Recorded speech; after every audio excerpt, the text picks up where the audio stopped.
Il vous est certainement déjà arrivé d'assister à un événement dans une salle, en fait une grande salle, séparée en deux par un mur accordéon, un mur acoustique.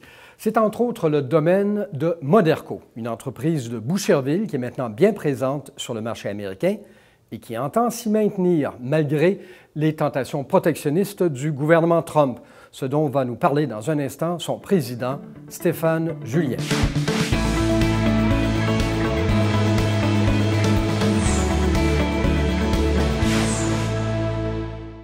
Alors, bonjour, M. Julien. Bonjour, M. Vizina.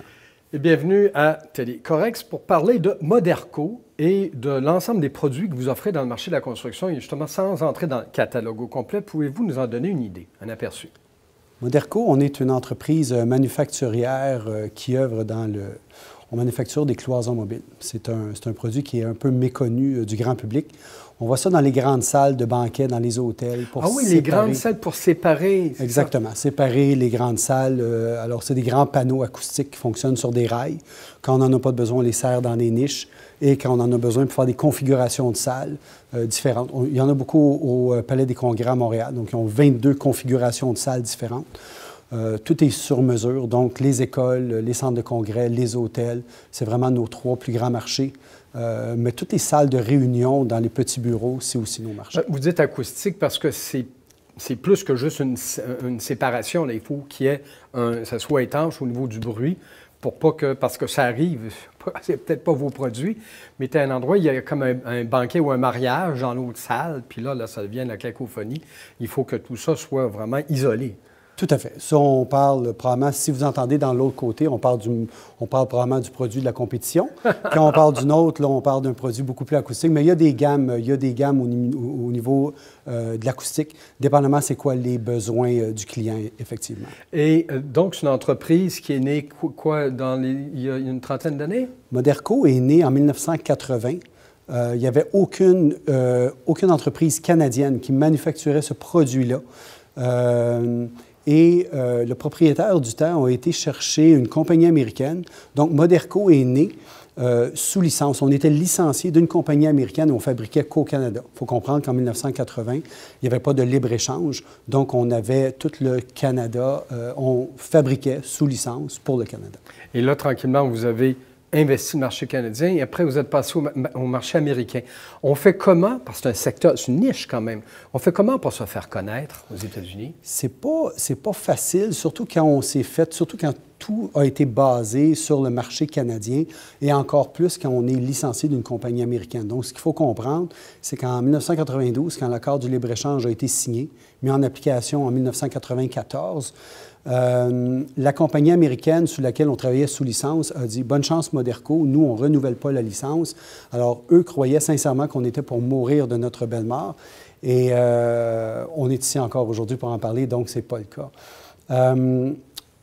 Donc, il a fallu faire ce que la majorité des entreprises, parce que quand le dollar, ce qu'il faut comprendre, ce qui est bien important, c'est qu'en 1994, le dollar est à peu près à 84, 85 sous. Ouais. À partir de 1994, le dollar s'est mis à péricliter pour atteindre des 68, 70 sous. Donc, ce qui était très favorable pour nous d'aller vendre aux États-Unis. Mais encore faut-il trouver les bons canaux, trouver les bonnes Exactement. filières.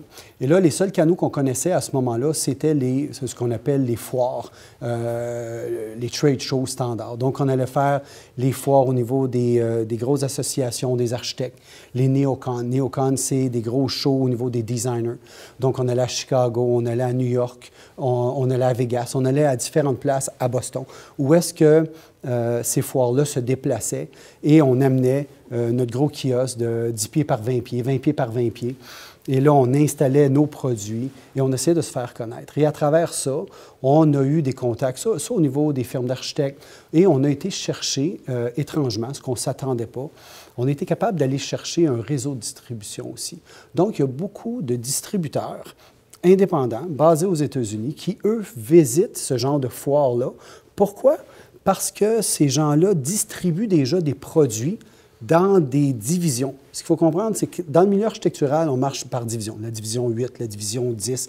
Il y a certaines divisions comme ça, et nous, notre produit rentre dans la division 10.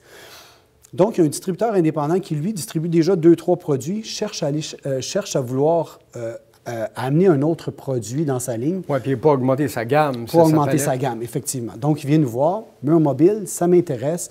Donc, des murs mobiles, des murs de... Parce qu'on fait aussi des rideaux séparateurs de gymnase, des portes-accordéons, des choses comme ça. Donc, le distributeur, on fait un contact avec et devient notre distributeur. Et c'est comme ça que ça fonctionnait?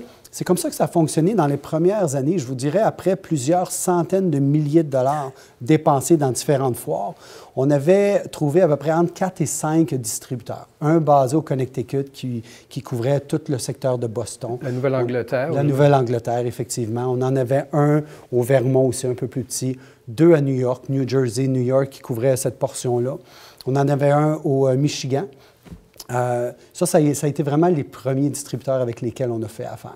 Et maintenant, est-ce que vous êtes étendu à travers les États-Unis? Avez-vous réussi à vous déployer?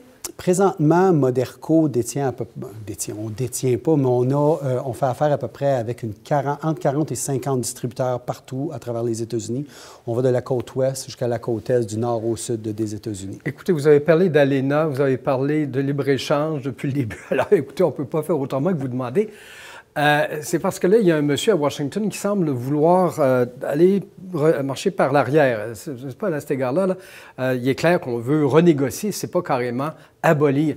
Est-ce que ça vous effraie? Est-ce que ça peut vous inquiéter, les conséquences éventuelles du rétablissement des frontières et des barrières? Je vous dirais que c'est un peu m'insécuriser, non. Par contre, il ne faut pas être... faut pas se mettre la tête dans le sable non plus. Je trouve que d'être insécure nous met dans une position comme quoi qu'on ne saurait pas comment réagir, alors que ce n'est pas le cas. Je vais faire un petit parallèle ici. Moderco, à travers les années, on a développé un système de licenciés. Un système de licenciés, donc, pour des marchés beaucoup plus loin. On a des contrats de licence au Mexique, au Brésil, au Chili, en Argentine, avec des gens locaux, donc ils peuvent fabriquer localement notre produit. Donc, on a déjà cette technologie-là. Dans la mesure où est-ce que M. Trump viendrait à passer des politiques qui seraient très contraignantes pour le manufacturier, on pourrait ouvrir un ou plusieurs licenciés aux États-Unis pour avoir le Made in USA. Donc ça, c'est une des opportunités. La deuxième, on ne s'en fait pas trop, dans le sens que on fait quand même, on ne vend pas directement aux clients, on vend à travers un réseau de distribution. Donc, on vend à travers des Américains, on vend à travers des compagnies américaines bien établies. Moderco fait travailler directement 250 personnes aux États-Unis. C'est ce que j'allais dire. Il y a des emplois qui dépendent de vous, puis éventuellement, il pourra en avoir plus si vous fabriquez. Donc, à cet égard-là, vous pouvez toujours arriver en disant non, ce n'est pas une invasion de nous, c'est ce qu'on espère, que tout le monde comprendra, un partenariat qui est mutuellement profitable. Enfin, j'espère que ça pourra aller, que vous pourrez convaincre. Pour le reste, on vous souhaite la meilleure des chances, Monsieur Stéphane Julien. Merci beaucoup d'être venu chez nous à Télécorrect. Ça me fait plaisir. Merci beaucoup, M. Vézina.